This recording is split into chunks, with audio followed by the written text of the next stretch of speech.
holding a bunch of roundtable discussions with either CEOs or heads of HR. And we did this back in November with HR people, and one of the topics, we had a couple of topics. One of the topics was AI's impact on HR. I had 4 or 5 senior HR people. It was really interesting. There were what I was hoping to get out of this was for some people, first off, they could expand their networks to peers who were in non-competitive industries. But the other was sharing best practices. And it was really interesting to me that 2 of the 5 kind of were doing anything. Everybody else was curious, and they're just falling behind, right? And we had great discussion on a lot of things, on governance issues and change management and all sorts of things that are important in this. But it was fascinating to me that people who are in organizations that you think just because their size have to be doing something, they're just still thinking about it. And It's so crazy. yeah, and Steve, in the past year, they how far behind are they now? So, well, and we're doing another discussion in the next couple of weeks, doing one again with HR people, but also with CEOs on their AI transformation. And transformation is an overused word, right? I mean, it's used for this one. This one is with a capital strategic transformation with the SWOT analysis of the bell curve of strategic solutions. Almost any digital change has been transformation. This one's transformation. Oh, I have so many questions. I'm so excited to have you back. My inclination is just to continue going on this rabbit hole. Let's put a pin in this, because I think the bucket of AI questions that I have are going to be contextual to some of the conversations I want to have. Any updates on what you've been doing with like your leadership program, your mentorship program? I was so fascinated with it. I have helped my clients find recruiters, integrate C-suite people since you and I have talked last with my coaching program. So I'm more attentive to this. Who are the people that are going to take over the C-suite? How are we going to integrate them? How are we going to make them last? And so I'm very fascinated with your business. So what are the updates? Sure. So this was a business that for a long time I was trying to find a third leg to the stool. So when I started, it was all about senior onboarding.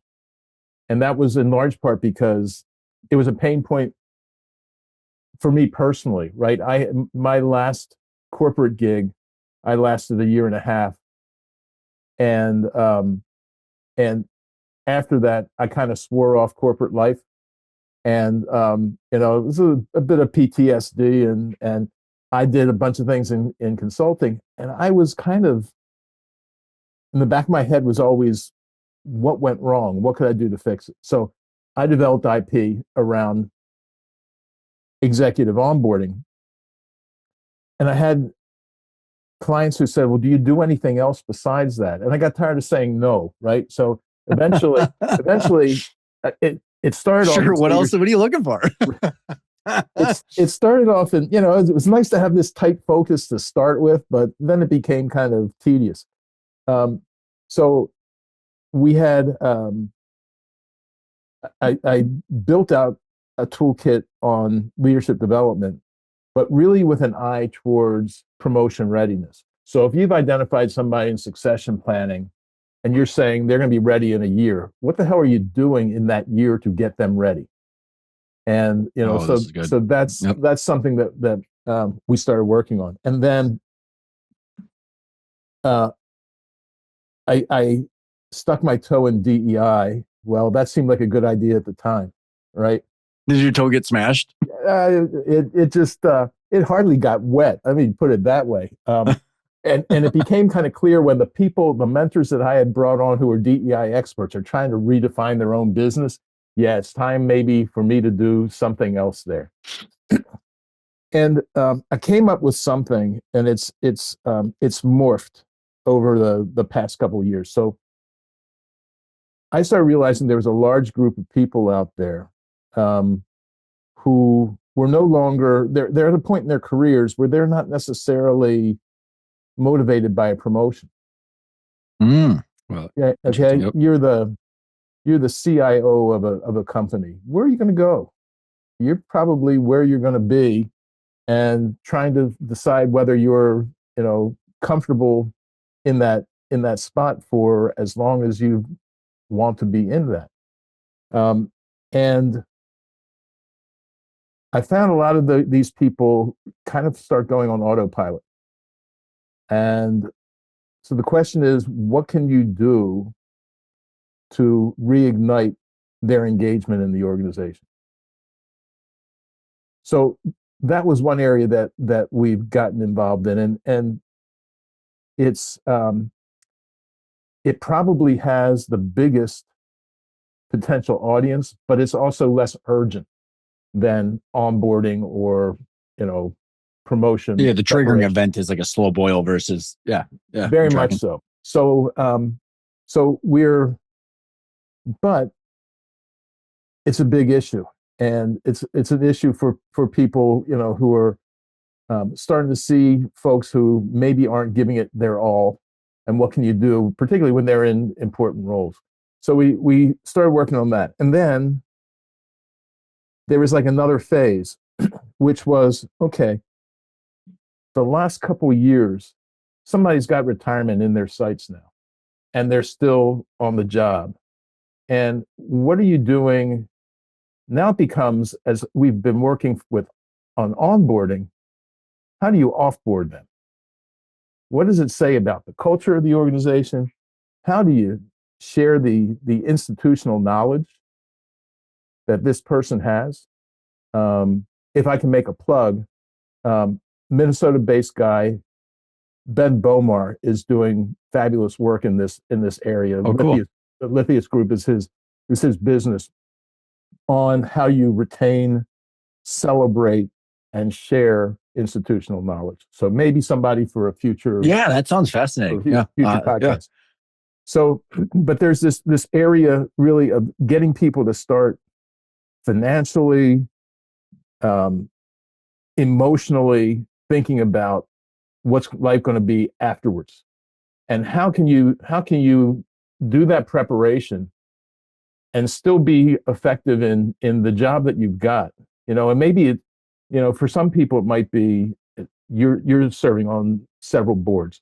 Okay, well, that might be a goal for people who are in executives now. What are they going to Hmm. do afterwards? Well, maybe how they get into that is if they can be on a for-profit board to start with, great. But maybe it's nonprofit boards that they start getting involved in their last few years, and Hmm. all of this really to try to make sure they continue to feel relevant. Yeah, You know, how do you provide value without the same like? Because in theory, if you retire, you should have the optionality to work. We probably know that most people don't. Hopefully, the people that you and I are working with generally have more of that yeah, optionality. And then how do you provide the relevance without all the stress? And like it's a choice. I mean, like that's the intent, right? Like your work is exactly. a choice, flexibility, whatever the place is that you are deciding to keep, or whatever you're deciding to keep doing, it's choice. Indeed, yeah. So that's That's another awesome. area as well, and it's still in the exploration stage. But over the next few weeks, I'm having conversations with um, a bunch of people who may be able to help me on this one. Kind of closing this whole loop is if I'm starting with onboarding or that promotion readiness, and then onboarding, and then kind of at a later tenure in a career, and then off as people get prepared for um, an exit. How about the people who are exiting the organization not necessarily by their choice. So there's a lot of people who are in the outplacement business. My belief is a lot of that is not done in a way that is that creates a great customer experience for people. And I think there are some organizations that do this well, that provide a high touch approach, and that's something that I'm looking at as kind of a another part of what Executive Springboard can build. So Is super fascinating, Steve. So the with these different kind of tentacles of your offering of providing a good, meaningful career path, it sounds like. I mean, I don't know what your tagline is, but it's a meaningful journey throughout all of this. Are the executives paying you? Are the companies paying you? yeah, it's almost always the company paying. Okay. Um, Ryan, when I probably 5 years ago, I started realizing there were situations where the company wouldn't get involved. Either they weren't going to make the investment in the work that we do, or in some instances, if the impetus came from the executive might not even want to ask. Imagine you've just landed a new job. You've been hired from the outside. You may have tried to convince them that you're Superman, and in that process, you don't want to Superman needs a admit, trainer, right? Steve. That's Yeah, hilarious. you don't want to admit that there's a need for a coach, or you feel like you've negotiated as hard as you can, and doing something that Yeah, that does this would push things over the edge. So fascinating. Yeah. I started thinking about that. It led to a different model, in part because we work with companies. Companies are paying Executive Springboard. I'm assigning mentors to work with executives. So it's somebody who in my business is contracted by me to do the work. Um, companies are willing to Some companies are willing to make that investment. An executive probably won't reach that deeply into their own pockets. Hmm. So in those instances, basically what I was doing was charging the executives what I would pay the mentor, in a Yep. normal engagement. The funny thing is, the work was really different. The engagements we got were really different. They were almost all what I'm looking at now is an outplacement. It was people who were looking for a coach in a career search, and that's when individuals were thinking about making the investment, not when they landed. Yeah. Um, so, so that was kind of interesting. And so, as I look now at providing outsourcing services, the toolkit's already built because I've been delivering this personally. I've been delivering this to Yep. other people.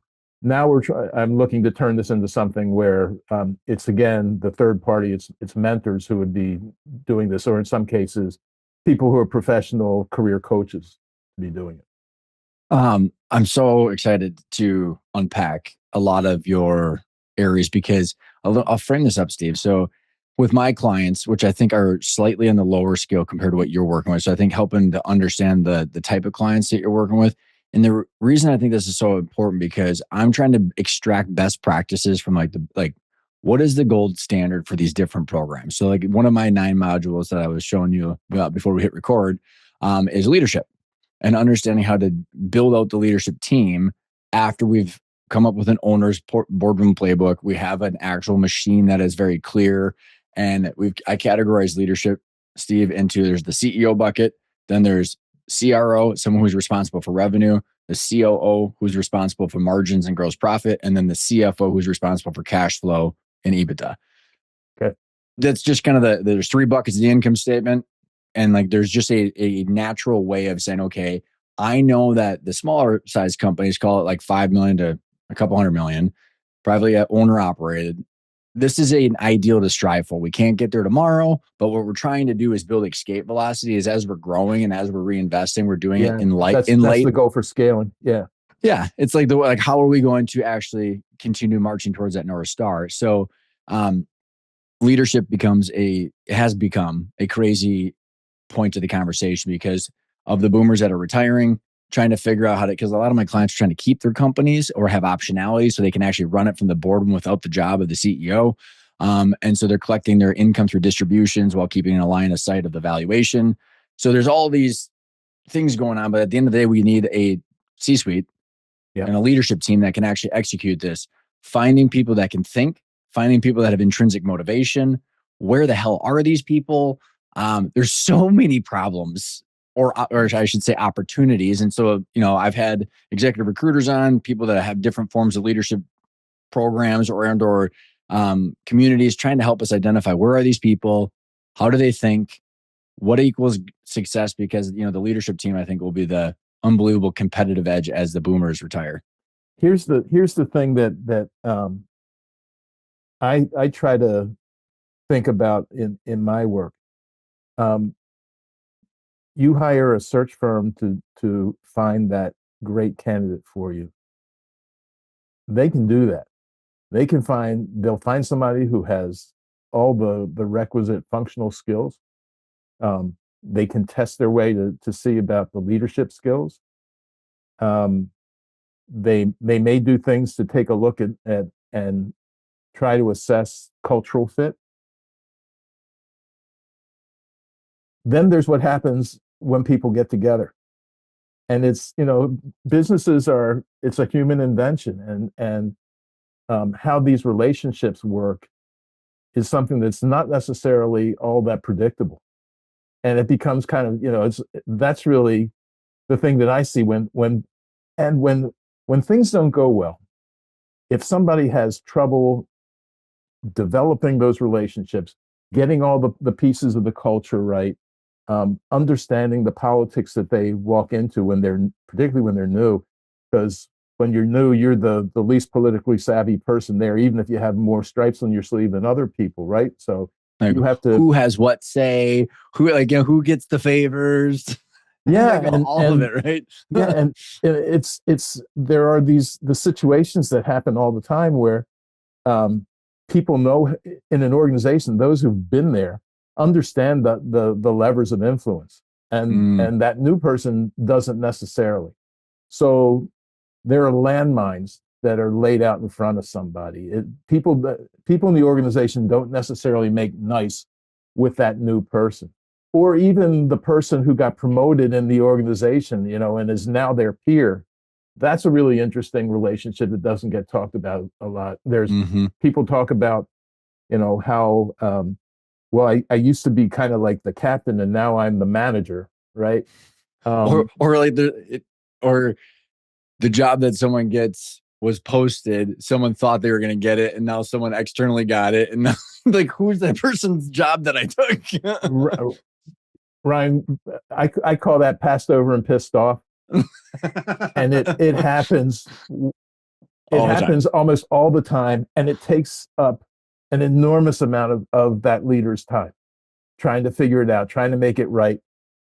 Probably most of the time it doesn't work out, and somebody has to leave the organization. And normally you try to make it work, um, but if somebody becomes a disruption, you can't have that happen, Yeah. and Yeah. Oh that my happens a gosh. lot. Yeah. Yeah. Um, okay. So this is super helpful framing up.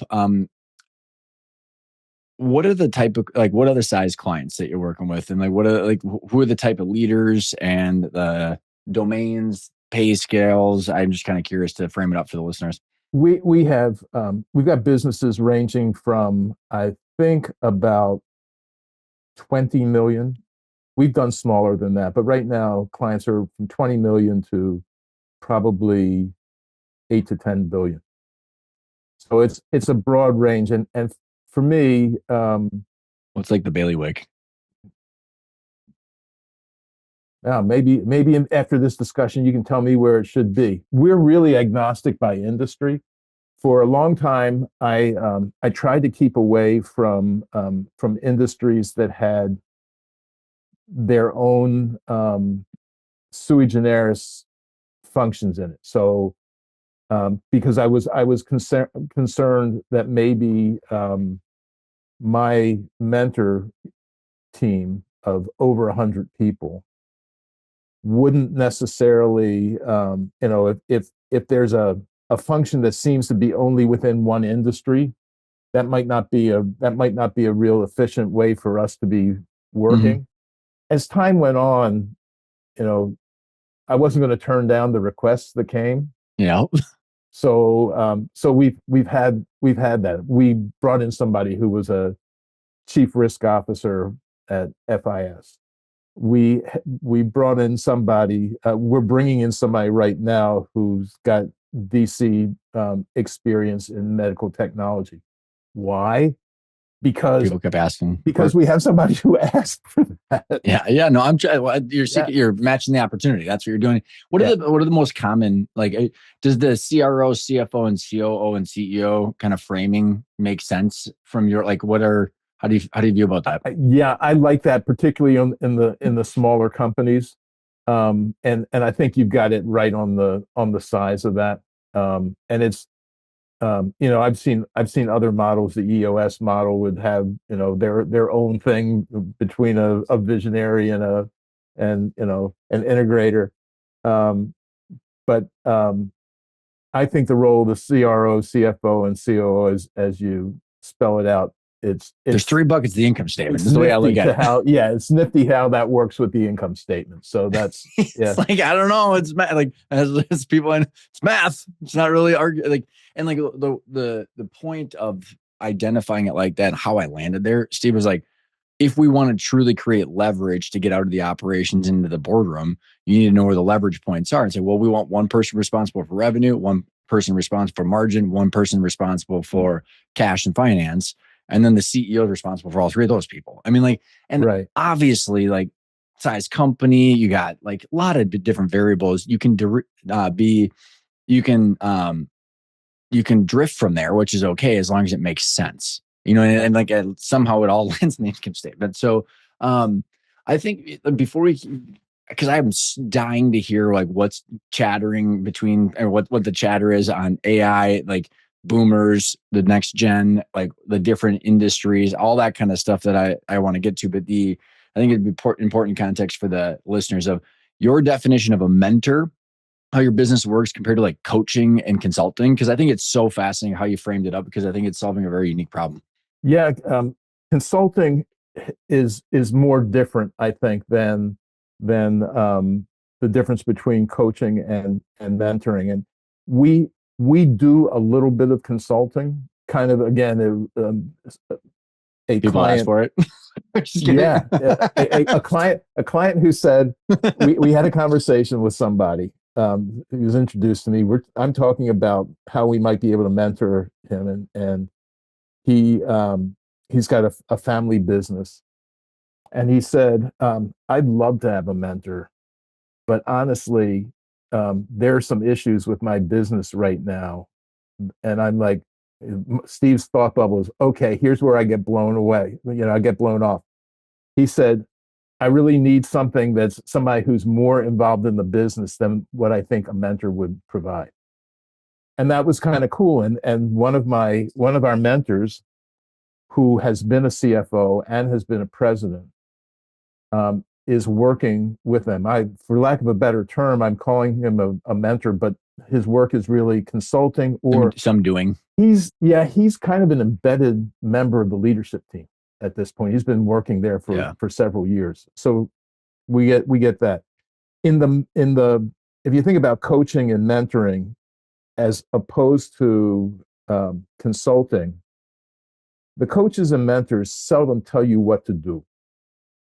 Right? There's Hmm. there's a recommendation that comes from a consultant that you should do this, and the coaches and mentors probably take different angles to that. A coach will probably ask another question and have you answer the question yourself about what you want to do. And a mentor will say, well, when I was in a situation like that, I did this, and it either worked for these reasons or it didn't work for these I reasons. like But that. it's Yeah. but it's much more experience, them sharing their experience with. And in the work that we do, we have people who are certified coaches as part of Executive Springboard, but most of them their experience comes from having been in the C-suite, and so they're sitting in the chair of the executive. I talked to one of my mentors earlier today who was talking about an executive that she had been mentoring, and she said, "Yeah, she's where I was 10 or 15 years ago in my Mm-hmm. career." And that's when things Yeah, like work tell me out what really well. happened when you were passed over and pissed off, and you're like in that situation or family. Like, yeah, it's. I like how you frame that up. The experience. Like, this is what worked or didn't work, but you're not telling someone what to do. Well, and one of my mentors gave a used a term that I've stolen from her liberally. You got to be, as a mentor, you have to show your scars. And what's really important, and I think about this when I'm bringing on new mentors, is how much people are regaling me with their successes versus telling me about their failures. Because the story of somebody's success, that may be great. I'm not exactly sure how much I learned from that as opposed to you know, somebody telling me about when something didn't go wrong. Because in those situations, at least my learning is going to be less painful than theirs was. So you just hit on something. There's a woman named Meg Gold who was just on my podcast, and she's created a community called Bond of professional women in their second and third stage career who like are trying to find meaning, trying to be authentic, and it's just sick and tired of the bullshit of the corporate world. And um, it's like this being authentic. I mean, I hate it because it's a platitude, but like, because if you're talking about being authentic, you're actually not being authentic. It's kind of this weird thing. And so like, but it is a thing. I think like, it's like, It's definitely a thing. as long as it's used in the right context for the right reasons and it's actually true versus like some word someone's using. The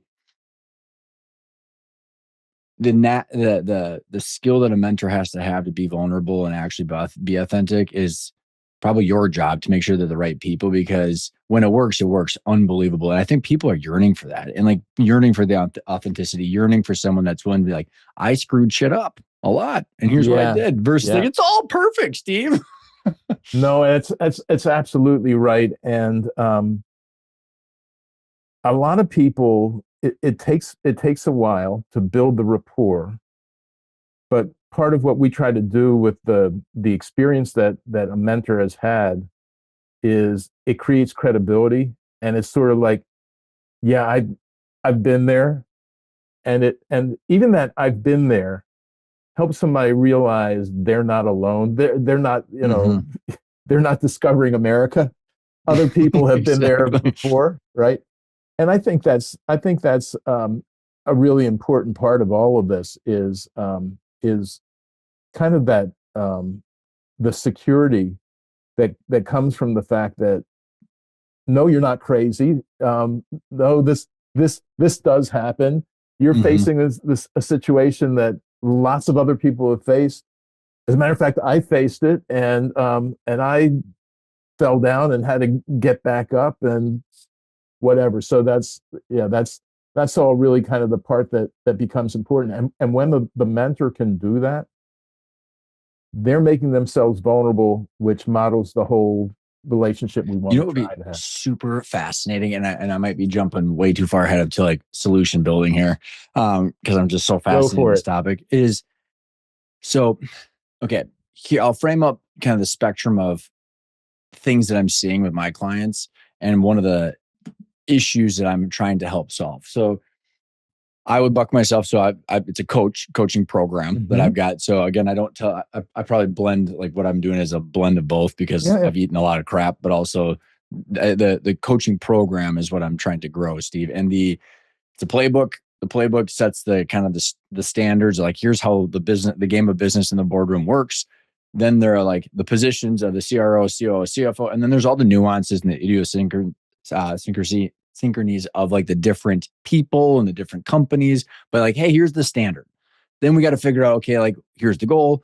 But where I'm going with this is knowing that there are these three leadership buckets. Most people have got a mess of like, and even if they're running EOS, it's like you get a accountability. You get an account. It's like, no, like there's three buckets, the income statement. Like we need to have at least someone responsible. Cause like what I like, the way I think about it, Steve, is someone's not responsible for just revenue. And then there's four people. How does that work? Yeah. Sales and market. And it's like, it's so like, it's okay to acknowledge that there are different breakdowns of this, but then the owner operators got to be responsible for the final say. But what I want, so I got a handful of clients that have enough size to afford essentially $1 million at the top of payroll. Okay. Because you're talking 250, boom, boom, boom, Yeah. At depending least, yep. on, Yeah. and like, depending on the size, but like, okay. So as someone's growing into those positions, which is what I want to help people do, of like have a practical roadmap to that, taking the controller to become a CFO, Yes. taking the director of operations, which I mean, whatever that means, to an actual COO, take the sales manager or director of marketing to get them to the CRO. I am seeing, Steve, and what the thesis that I have not been able to prove is if we can come up with a leadership development program for people internally, we need to have a path to this to say, okay, like, all right, Steve, like, I can't pay you 250 right now because you're not worth it and the company's not that big. But if we have this goal that's clearly identified, and then what I've been struggling to find, Steve, is that who can help us do this? Yeah. Yeah. It's So hard to find those people. we're just starting on a an engagement just like that right now. Um, Size of the company, I'm not exactly sure. He and I haven't had that conversation. My guess is it's about 100 million. Yep. Um, he has a vice president of finance. What Yep. he said to me was, they're not a CFO. Mm-hmm. They're vice president of finance. I want to get them to be CFO. And so that's what we've got on our plate.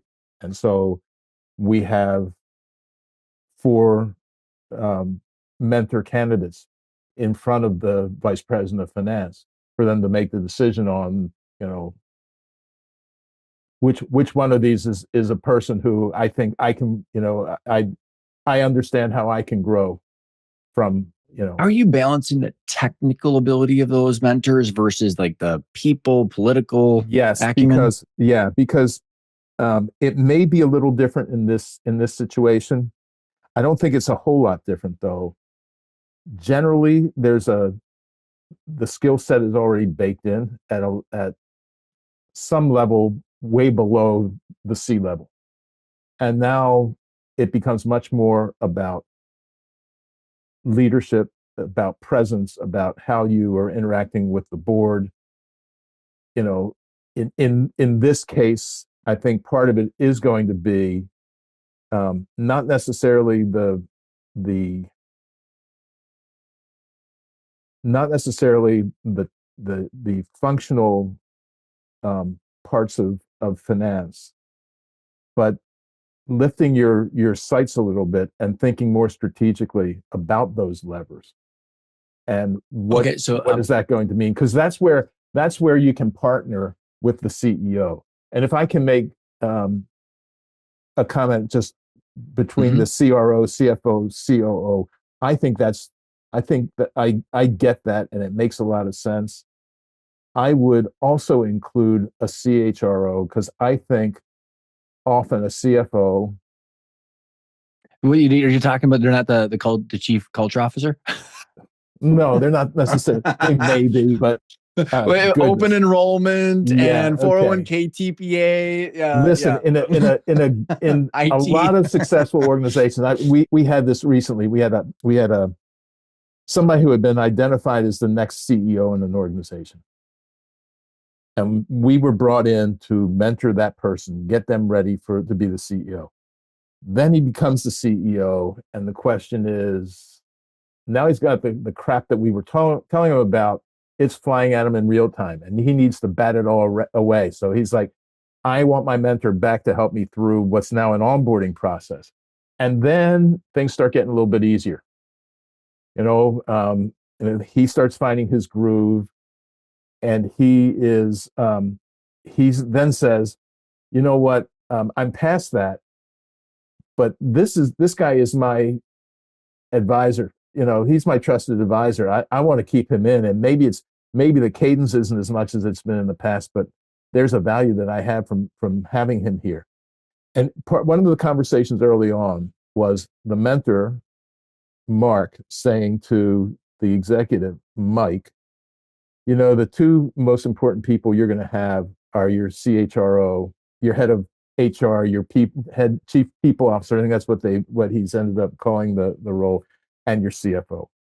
And if you got the person who's probably looking at things more than just cash flow on this, but playing that role of reflecting on the assets of the organization and the production assets, and the person who's got the human assets, and having those together, that's a pretty good combination. Really interesting to validate that comment. I was interviewing my buddy, Nick Bradley, who has done 30 deals in private equity and like $5 billion. And we were talking about this because my coaching program is essentially running the business like a PE firm or an ESOP, just putting that structure that you're probably very familiar with, Steve, with the people that you're working with. It's just taking that next level of ownership organization and boardroom organization to the smaller companies. Nick said, yeah, man. Yeah, agreed to all that stuff. And it's people and numbers. And he's like, and we were talking about the yin and yang, because like the numbers are the byproduct of what the people did. And the people have to do things that actually land in the numbers. So like it's not one or the other. And I think that's where I'm validating and confirming and also agreeing with what you're saying. Like to do one more than the other is dysfunctional. And I think people are so like, they want to grab onto one of those. It's like, no, it has to be both. And we have to use them in conjunction with each other. Yeah. And, we're kidding about culture, but the culture part comes into play with how these folks work and play together. Mm-hmm. Mm-hmm. Right? Because you can have great people who don't make it because of, the shit that gets thrown at them by a colleague. Right. And how they may go about responding to that. So getting that right is kind of an important piece, and call it culture, call it whatever you want to call it. Well, can you help us understand more of this? Because I agree that the chief culture people officer, whatever you want to call that person, is unbelievably necessary. A lot of times the people that I work with, the owner operator, it's them by default, which I think is also one of my clients. We were talking about as he's accelerated towards the boardroom. It's less exhausting. I'm like, yeah, because you were the cheerleader for 40 years. And it's like, yeah, like, and if you're just slightly less energetic, everybody thinks the world's falling. And it's like, now we got a plan in place, but then it's that last. So once the machine is built, and that's why elevating the people is the last phase for me. It's like, then you want to hand off the energy, the culture, the people, the leadership. So I think that this role you're talking about is super important. I want to hear your thoughts of like when and how the size is appropriate. And then also like difference between like, if that person exists, open enrollment, like the technical stuff of like HR, what goes to like more like probably the CFO versus what's responsible for that person. How would you actually profile that person? Yeah, well, in the case that we were talking about, it was a company was about 400 million, so a little bit larger than what you're talking about. So it might be like the next scale, the next stage in the evolution for them, right? Let me interject there. I think it's okay because like that's what I was hesitant for a long time, Steve, just putting these standards in. And then people just appreciate like, hey, I know I'm not there yet, but I'm moving that direction and I know what good looks like. So even if it's a few $100 million or more, at least acknowledging that this set of things has to be done by someone. Well, and it's critical that you have role clarity, and that's what you're doing. That's what you're setting up with that triumvirate, if you will, right? So what's this person responsible for doing, and how would you look at that profile? We're talking about that chief that people, culture, yeah, human officer, whatever you want to. It's funny. There's a lot that I don't get into that I think is important to in that role. So there's an operations part of HR, right? Um, and there's a talent part that might be kind of separate. So getting the payroll done, getting the you know the having the processes in place, that's one thing, and that's a critical part. And it's not how I'm wired, so I don't think about it all that much. And You're it talking about and like, are you talking like the benefits and the pay, all the technical exactly. stuff? Yeah, So yep. let me Which would be use CFO, I think, yeah, kind of let me stuff. use benefits as an example.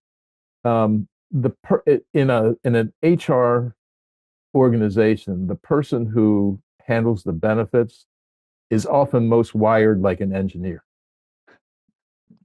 I love what right? you're saying because I got multiple clients that are trying to find where's the person that can do open enrollment benefits and all those technical things and be the hoorah person. It's like I feel like you're looking for the engineer that hangs out at the bar all the time. Exactly, exactly.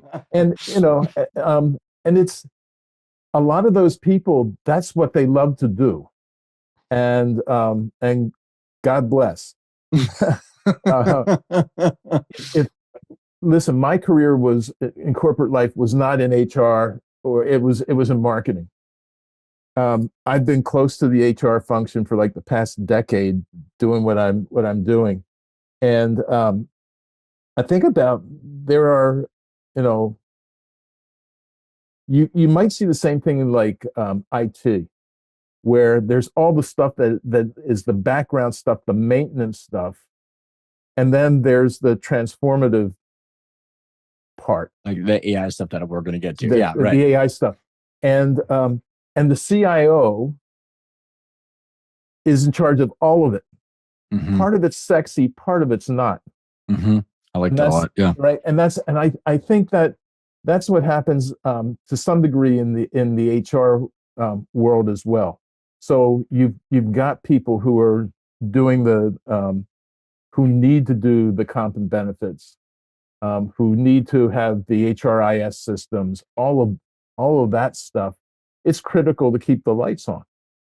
Um, it's not necessarily. Then there's the other thing, which is the impetus for growth, and that's where the talent piece is, and Talking about getting so it'd be like development, succession planning between roles and culture and just like whether talent it's acquisition might be in that too. Yeah, employee and recognition, yes, all that and talent in acquisition. large Yep. companies, going back to something we were talking about who do I target? It depends on the size of the organization. In a smaller organization, I'm looking at CEOs. Mm-hmm. And it may be leave the cheerleading piece aside. They may be the ones who are really giving a lot of thought to the people part of the business. You get to a certain size, and then there's that chief people officer, the CHRO, whatever we want Mm-hmm. to call it. You get to a bigger size, and there's somebody who's specializing in talent, Yep. right? Just as there's somebody who's got the comps and benefit, and somebody else who may have the HRIS side. So you start seeing a split there. I just think it's like this is super awesome, Steve, because to your point about role clarity, I've got my collaborator, Kim Clark, who is covering the CRO list of functions and tasks. And she even talks about how marketing has to have an internal contract because marketing becomes some of the marketing for communications of the people and recruit and helping the talent recruiting and stuff like that. So like just having all this clarity because when people don't, people just get thrown crap. And that's what leads to then like the political unrest and all that kind of stuff inside an organization. And um, when you think about the what do people care the most about? Like when you're looking at like your mentors and mentees and like what everybody's trying to accomplish, like what is the 1 to 3 things that they're like really trying to solve? Great question. Um, if I think about this from the standpoint of the executives that we're working on, um, most of them have a career goal. That's there's an aspiration to be something having more impact than they have now, and I think that becomes an important piece. Maybe it's a promotion, maybe it's some other way of talking about the contribution that you can make. So go back to the I'm going to stop with just this one instead of going for three, and I'm going to play Yep. this out a little bit. I did say 1 to 3, so Yeah. there's your out. Okay. Yeah. Um, when I talked about people who may be further along in their tenure, who are no longer necessarily interested in a promotion, or it becomes a non-factor because it's pretty clear it won't happen in the organization. Um, they're often jazzed when you talk about broadening their impact. So, can they get out of their own lane and do something that demonstrates more of an enterprise orientation? And you know, if it's in an executive leadership team, feeling like they can make a suggestion, or they can provide a point of view on something that's not in their area. I mean, that can Mm-hmm. become a really powerful thing. And I think it's something that for a lot of organizations, that becomes kind of what's demanded of people in the leadership team. And for a lot of people, they come in and try to focus on their own lane. And figuring out how to get out of that lane, I think, becomes really important. Then there are other things that those folks may try to do as well that plays into that impact. Um, it may be that they figure out ways to be role models for whatever, for people, for values that the organization has. Um, and all right, I'll go a step out of impact. Now it's still kind of connected. I think for a lot of people at a different point in their career, we've been talking more about people when they join an organization or they're looking to get promoted, and right there, it's like, can I be successful long term? Can I get that promotion that I'm after? For a lot of other people who are at a different point of their career, they're on the downslope. Legacy becomes a really important thing. What do I want to be remembered about for what I Do you do? think? I'm curious. I hear impact, meaning, legacy, impact and legacy. I think, isn't it just this human desire for meaning? Yeah, I think um, meaning's in there for sure.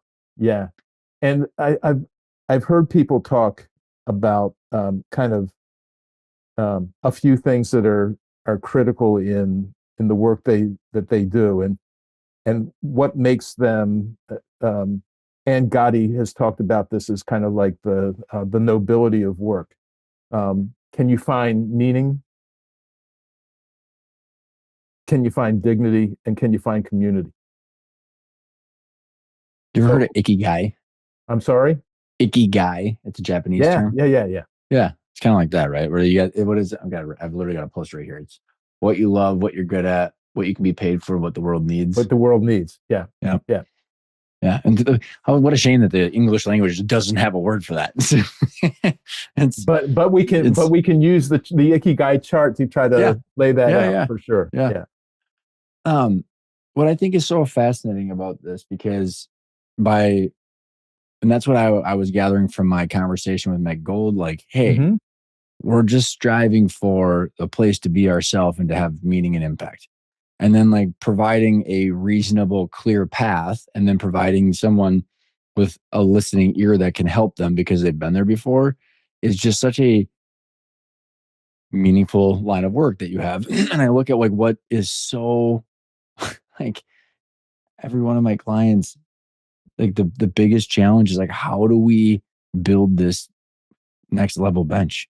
I Yeah. mean, it is a freaking insane problem, Steve. Like, yeah, I hear people, and this is why I'm talking with Meg Gold, because she's doing a lot of like corporate women, and I'm like, every one of my clients would want to hire some of you, but like, there's like this huge chasm between all these people who are starving for that and all the clients that I work with that need it, and it's like this weird recruiting, and like that's how you and I started. Of AI, is writing the resumes, as reading the resumes, and all the humans are at home sad and don't have any meaning. And like, I don't know, man. I don't even know if there's a question in there other than like I just keep staring this problem in the face. I'm like, this is insane. I want to try something on this. Um, Kevin Cashman is at Corn Ferry, kind of has the leadership advisory there. And Kevin, years and years ago, gave a definition of leadership that I think is spot on, which is it's the authentic self-expression that adds value. And what I hear a lot from people as as they're looking for people to fill more senior roles is kind of this notion of executive presence. And what the hell does that mean? There's an assessment tool that looks at three different components of executive presence, and part of it is character, and part of it is substance, and part of it is style.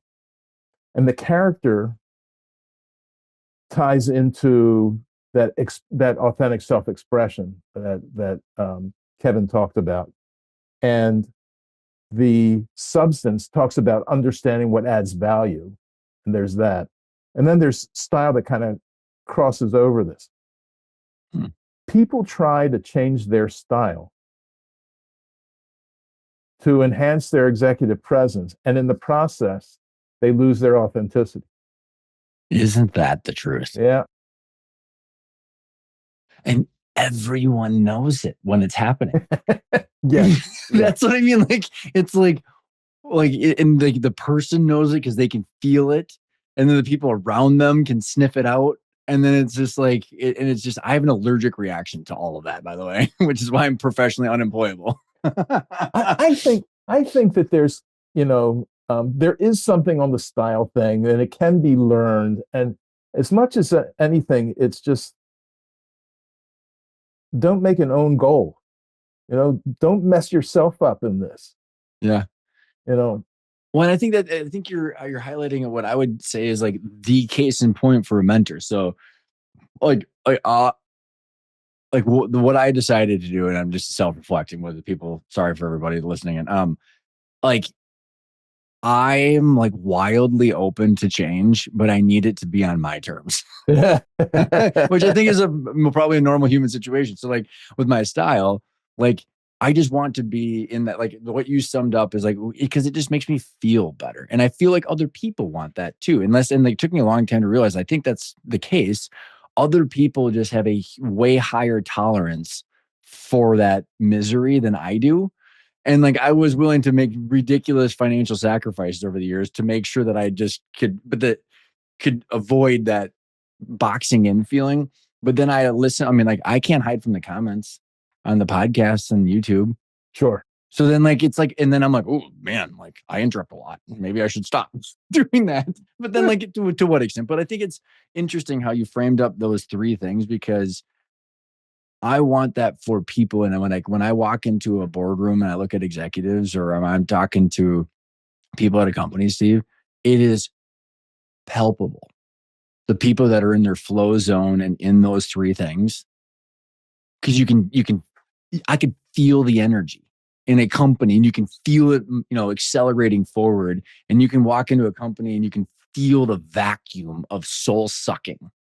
And I think it's when these things are not aligned. It's interesting how you frame it up. Yeah, and as I said, I think there is, whether it's through mentoring or something else, there are things that can be done on the style side that will help. Yeah, for sure. Like You if know, people respect the mentor, right? And like that's the same thing. Like I'm willing to change if the person that's giving me the feedback is coming from a place of love, from experience. And I think there's too many people that project their opinions and their voice, and they didn't earn that to the people. So there's just I don't know. I like the men. I mean, it's a case in point for the mentoring. I love it. well, I had a mentor who was telling me that she had been working with her mentee, preparing her for a speaking engagement outside of the company, and they were running through some questions and answers, and the mentor stopped her and said, "You know, you're saying way too much about a publicly traded company." Ooh, that gives me a stomach ache. A good thing she said that. Yeah, it's like, and this was somebody, it's not necessary. People, she'd never had the experience of doing what she was doing, so Right? it was naive on her part and how she was planning. Good thing she had a mentor there to Mm-hmm. try to help on some of those things. I also find that there are style elements that people can take on that don't necessarily get in the way of their authenticity. Um, if you speak in run-on sentences, if you haven't discovered a period, you might. Are you talking to me? I'm No, I'm confused. not. That was a rhetorical you. Come on, Ryan. Okay, just kidding. If you just go on with something, that's a 5-minute answer to a question. This is why I like AI because it actually knows what I'm saying. No, well, Okay, I'm sorry. I'm interrupting you again. maybe you're giving the punch. Maybe you are giving the punchline right up front, and you just don't realize it. I don't. Maybe. Oh, so that's good. Sorry, I totally digressed and interrupted you again. So there we go. I'm not uh, trying to fix you, Brian. Ryan, stay how you are, man. my wife's doing a good job at trying to. No, I'm just kidding. Um, Now you're getting in trouble. yeah, right. So I think this is really fascinating stuff because I think my opinion is when there's these things, whether if someone's in the character and substance and style, and they can be a leader and they've got a safe space to ask questions. I mean, all of this stuff I think is like compounding up, which is openness creates vulnerability, then creates trust. Trust creates the ability to have hard conversations. I mean, um, I think there's just so many interesting lessons in here, Steve. Because when I think about AI and adapting to change or adapting to change, like I think what's happening, and I'm curious on like what you're seeing in these organizations. I mean, like, I don't know if you ever heard or done enough research on like tyranny and these dictators that end up collapsing is because they insulate themselves from the real world, the Mm. truth. So, like in China and history, I mean, like all of these different dictators across all of history, and there's a lot of this shit going on, like as we speak in the news. Leaders that shed themselves or protect themselves from the truth because it's hard, they end up losing. So they get what they don't want because they're not willing to listen to the truth. And I think about all of the stuff that you've talked about is breeding an organization that has the ability to have good relationships at the C-suite, to open, honest, cross-pollinate, collaborate, to deal with the truth in real time. And I think about how AI is coming at all of this like it's not stopping. That's what I seriously think about is so fascinating, Steve, is like there was an article that went viral that it was very doomsday, but like I thought that there was a sentiment about it, which was it said it's something's coming or whatever. And I hate to bring up COVID, but like, like when you were just like, this shit's accelerating and you could kind of feel that acceleration. That's how I feel with this. And I'm going like, the update that came out 3 weeks ago, this is not a fucking joke anymore. It's a real thing. And like, how are these organizations? They're just sitting there with their head up their ass. I'm going like, your competitor's doing this, by the way. So what are you going to do about it? And so I'm just curious. I'm like, when you look at across the types of industries and companies and leaders, like how are people actually processing what's happening? Yeah, the adoption that I see is lumpy, right? Crazy. There's some organizations that get it and are jumping on it. Almost anybody who's not on it realizes they're behind, and the day they make the investment, the next day a competitor will get something that's better than what they have, and they'll be behind again. So there's a lot there's that I see in leadership. At the same time, employees are adopting it. They're adopting it themselves, and that becomes a governance issue, Mm-hmm. right?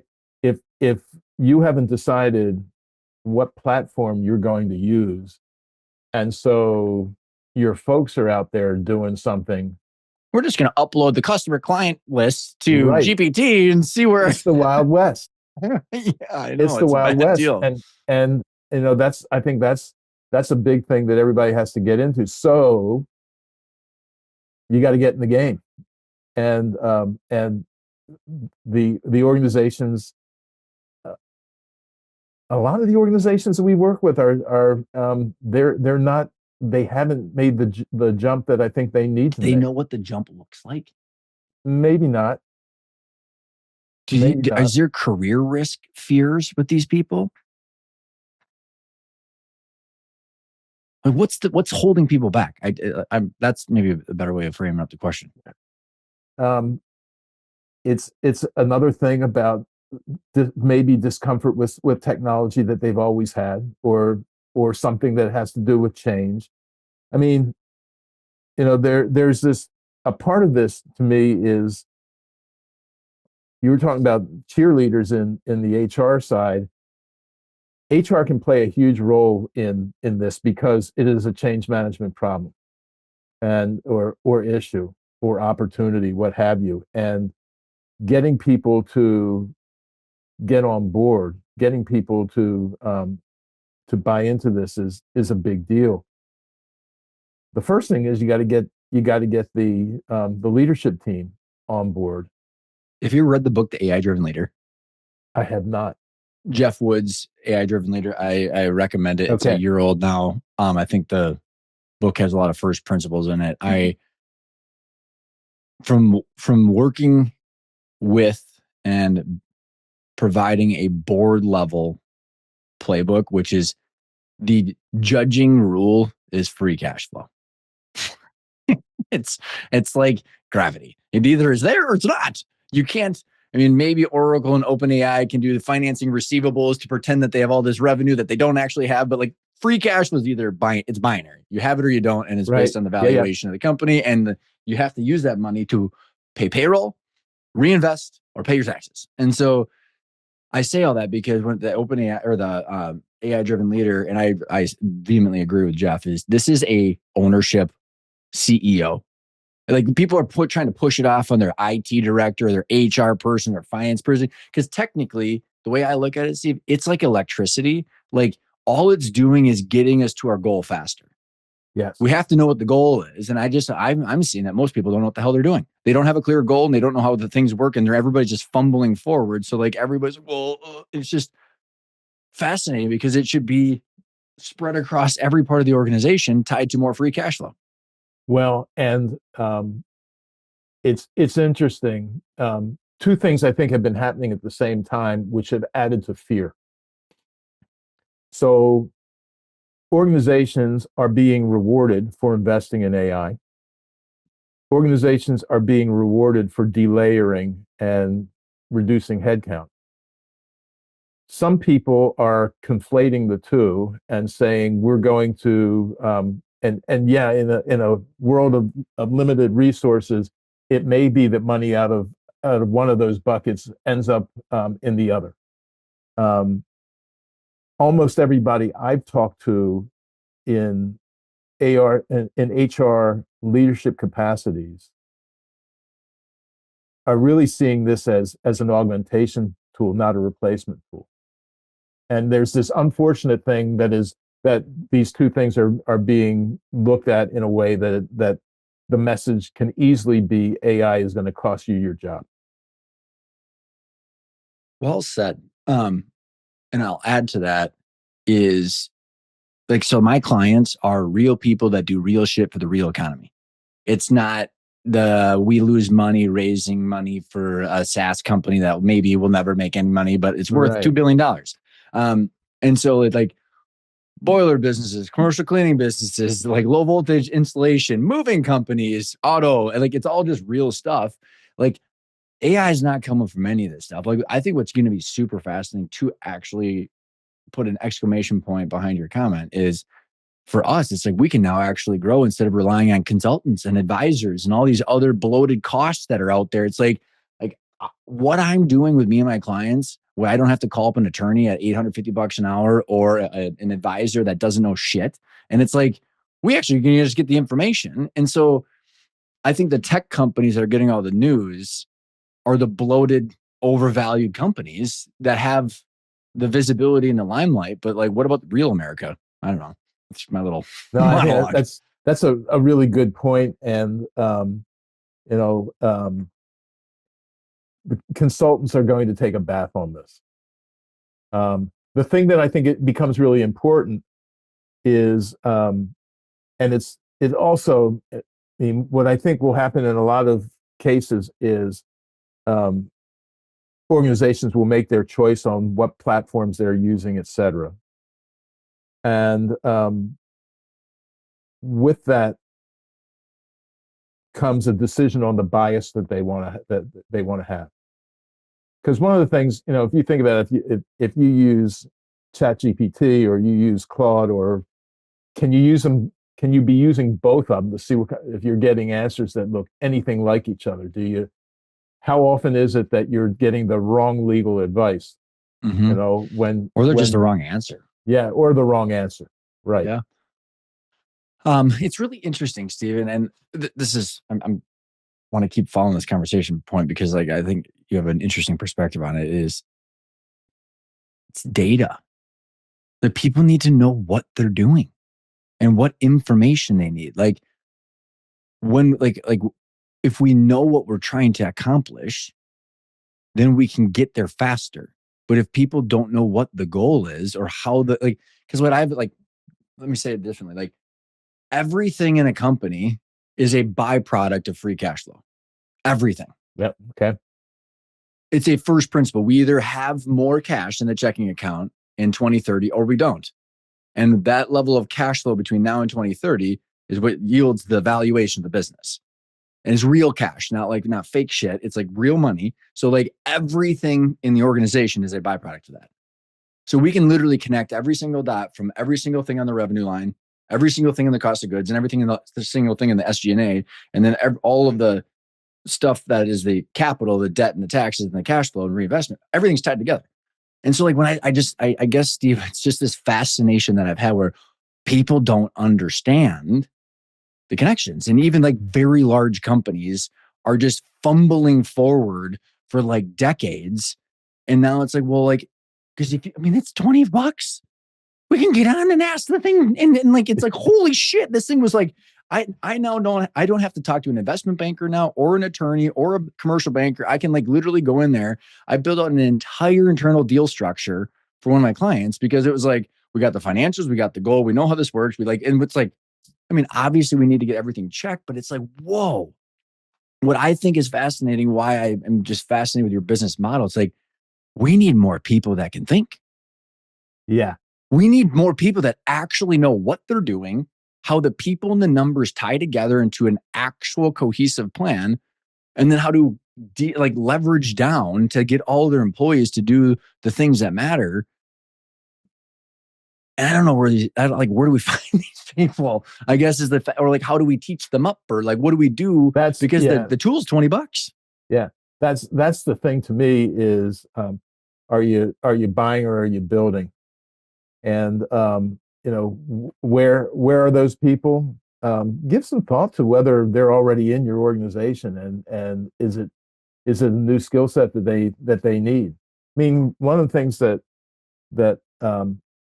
look, there are times when you need to bring somebody new in for the change that they can bring, but with that comes the risk that Passed over and pissed off. And it's the Passover and pissed off. It's also it's a culture fit thing. So when in a lot of the work that we do early on, and kind of the some of the principles that I saw when I started Executive Springboard and was trying to figure out where are the problems that lead people to fail in new roles. It was about, are they coachable? Are they able to see, ask for feedback, reflect on it, um, do something with it? Are they acting with emotional intelligence? They got hired for their IQ, they'll get fired for their EQ, right? Um, do they have the political savvy they need to do the job? Like, as I said before, they're going to start out at a disadvantage there because they just don't know how everything works. But can they get there? Mm-hmm. Can they develop cultural agility? And then finally, can they crack the code on how to make change happen? And I have something I'll say, and you may, um, from some of the experiences you had, and it may be changing because of AI, but I often see that people go too fast on the change that they want to try to get in place. And they think that they'll be a hero if they can beat expectations by 2 weeks. So they put their head down, run forward, go around a corner, turn around, and find nobody has followed them. And it Such takes a good way it of takes a describing that. little bit of time. Somebody once told me that managing change is managing other people's grief. And Ooh, getting out of that's grief good. is something that doesn't happen overnight. So, I think um, how much the world will change because we're getting faster. The ability for us to make decisions um, becomes, so quick. Um, that begs the issue on whether we're able to bring people along. Wow, that was all really good stuff. um, what I am hearing, I mean, those traits are unbelievable. Coachable, feedback, reflective, EQ, politics, cultural agility, making change happen. I mean, like all of like I didn't hear knows pivot tables, knows HRIS, knows Active Directory. I mean, like it's people stuff. Yeah. And when I think about when you say managing change, like a couple of things come to mind, Steve, is like it's just this ability to communicate the big picture and to communicate how people fit in. Well said. And I think that's what's so fascinating to me is like I want to like part of my mission is like help people see the big picture. Like here's how like the game of business actually works. So we can And it's actually simple. It's got these levers. yeah. Use And them. it's Right. like it's not like when I started doing my workshop, Steve, I mean, because I got a D in accounting, man. Like I'm like, I was a terrible student. Like my daughters are now in third grade and we're in conferences and they're like beautiful, perfect kids and they're complaining about the boys in the classroom. I'm like, that was me. I'm like, I was terrible. And so I was missing the why does this matter? And then what I've noticed when I had my 100 and some employees, like if I could explain, like, by the way, did you know that like this is how copiers came to be? We have this cost per copy because it was break fix, and now we have this, and then this is how it led to this, and like explaining to people how the whole why the company exists, what are we doing, how like like all these levers fit together. The person that's in customer service or AP or AR or whatever, like oh, back to meaning, back to like the Yeah. why, then you don't have to change so fast, which is just stressful in itself. But then other people can do the work. And so it's fascinating how you framed all that up because I think it's what do you see as the should I be hopeful that all these people are out there? What's the how many people are is the brain drain from the boomers actually happening? Like what's the next how do you kind of look at the age ranges of the 30, 40, 50-year olds that are coming after the 67-year olds? I mean, how do you see all of this unfolding? Um, every group is different. Um, but I think people are going to figure it out. So I'm going to be optimistic on this. Um, it's interesting in the work that we do. Most, not all of the mentors are boomers. We have people at as young as 30 as mentors in our organization. I do think that the people who we're working with, who may be in their 30s, 40s, 50s, they pay attention. And so maybe it's because they're buying into what a mentoring model is like, and part of that is generally someone with more gray hair, if they have any hair at all, will and that there's value that comes from that. A quick story, Ryan. When I started Executive Springboard, um, the name wasn't Executive Springboard; it was NDY Springboard, and the NDY stood for not dead yet, because That's it it awesome. it had something to do with the mentors that we had and the contribution that they still wanted to make. That's like I'm still relevant. Exactly. And you know That's what? awesome. Um, we haven't had, I've never had a mentee come back to me and say, this person was bullshit, that they That's were, awesome. What a testimony to you. well, and to the people that Well, you're we've finding the got on the people, and, group. and Steve, that's really hard, man. Like, and that's really maybe, if I were to just give you the credit that's deserved, like, that's really hard to filter through these people. Like, because I had a friend go, man, because I introduced him to one of my clients. That man, you just always introduced me to great people. I'm like, you didn't see the 1,000 idiots I came across to give Right. you that person, right? So, like, your job as a filter is very difficult. And what I'm hearing is that the filter is the values that you've been expressing. So, how hard it is to find these mentors? Like, what is the process? Do they come to you, or you find outbound finding them? um, it's gotten to the point they come to me, Nice. and that's not how it started. Early days, I was working with people that I knew, that I had worked with before. I started realizing how limited that was. I mean, my whole career had been like in manufacturing, so um, a a vice president of operations is a different thing in a service industry than it is Mm-hmm. in a manufacturing industry, and getting the right people became a bit of a challenge. There were lots of times that I would call on somebody hoping that they would become a client, and they said, "This is really great. Can I become a mentor?" And we started having conversations and brought them in. And now I'm at the point where it's probably more from a referral basis. Other current mentors who have other people that they know Yeah. who would be Nice. effective, et cetera. So it's You hit all like just some network. critical mass and escape velocity of Yeah, the yeah. the thing that's. Is there any topics we didn't cover that you think would be worth sharing? Oh man, we covered so much I today. know we did. This is great. This is great.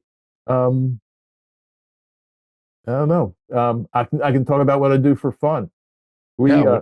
We uh, we this is something, I used to live in Minnesota for about 26 years, and You're a smarter we person than me. now live in Maryland, close to our two of our three kids. But while I was in Minnesota, we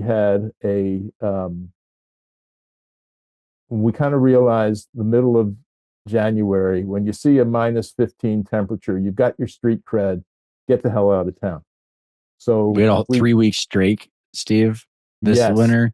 That yes, was like we did not get above zero for like 3 weeks. right. So my wife found a place that we go to on the Gulf Coast of Florida, on the Panhandle, about as far east on the Panhandle as you can go and still call it the Panhandle. And what started as kind of like a month has morphed down to about 7 weeks, something like that. Nice. So, and it's for me, I think of it as my winter office, but honestly, I'm not doing as much work Does the there as IRS I, think yeah. of it like that too? No, just Yeah, well, yeah. we'll make sure this transcript doesn't go to OpenAI. Too late. Yeah. No, the moment it came out of our mouth, right? Right, right. That's So, awesome. yeah. Your grandkids kids go there or anything, or We've had one of our grandkids. We have two grandsons. One is 4, and the other's 2.5. And the 4 year cool. old has been there. I don't think he would remember it, but he's been there.